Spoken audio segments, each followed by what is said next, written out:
এইবার ঈদে আপনাদের জন্য চমৎকার কাট নিয়ে আসছি, জিরো পেড ডপ কাট। তো ডপ কাটটা শুরু থেকে লাস্ট পর্যন্ত কিভাবে কাটবেন সহজ টেকনিকে আপনাদের পেজ অনুসারে চাইলে এটা রাখতে পারবেন। এবার এইটা আপনার পেজের সাথে খুবই ধামাকা। এটা আমি মনে করি যারা ছোটোর ভিতরে একটু বড়োর ভিতরে শেপ রাখতে চান তাদের জন্য এটা খুবই চমৎকার একটা কাট। তো আমার বিশ্বাস এই কাটিংটা আমার খুবই পছন্দ হয়েছে। আমি ভিডিও করার কথা ছিল না, পরবর্তী আমার মোট পরিবর্তন হয়ে গেছে যে না, ওকে একটা ভিডিও করে দিই। দেখতেছি আমারও ভালো লাগতেছে কাজটা, আমার কাজ আমার নিজের থেকে ভালো লাগতেছে। তো আপনাদের থেকে তো অবশ্যই ভালো লাগবে। আমি যদি নিজেকে পছন্দ না করি, নিজেকে লাইক না করি, তাহলে আপনাদের থেকে কেমনে ভালো লাগবে। তো আশা করি আমার কথাটা বুঝছেন। তো যারা সবসময় নিজের জন্য একটু সব যত্ন সহকার কাজ করতে চান বা নিজেকে পরিবারে রাখতে চান, নিজেকে বেশি পছন্দ করেন, অবশ্যই তাদের জন্য নিজের যত্ন সাথে মিলাই, একটা ফেসের সাথে মিলাই যদি একটা চুল রাখা যায় অবশ্যই ভালো হয় না? অবশ্যই ভালো হয়। তা আপনারা কেন বসে থাকবেন?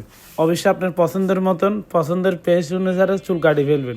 এগুলো বেশিরভাগ দেখা যায় বিদেশিরা বেশি বেশি এই কাটিংগুলো অতিরিক্ত ইউজ করে। তো আমাদের বাঙালিরা এখন বিভিন্ন মানুষের ভিডিও আনিয়ে আমাদেরকে দেখায় যে ভাই ওর মতো আমায় কাটিয়ে দিলে আমার বেশি ভালো লাগতো। আমি অনেকের দেখাই সেম টু সেম কাটিয়ে দিতে পারে না। ভাই এটা যে যেটুকু শিখছে সে যেটুকু করবে। আপনি যদি ভালো কারিগরের কাছে যায় যদি দেখাই দেন, সে আপনাকে 100 নিজের মতো করে কাটিয়ে দেবে। যেমন ওকে, ও জীবনে এরকম করে কাটে না। ওকে বলছি তুই বসে থাক, আমি তোর মন মতো করে আমি কাটিয়ে দিচ্ছি, তবে তোর পেজের সাথে ভালো লাগবে। ও বলে ঠিক আছে তুই করে দে। তো করে দেওয়ার পরে সে খুশি, আমিও খুশি।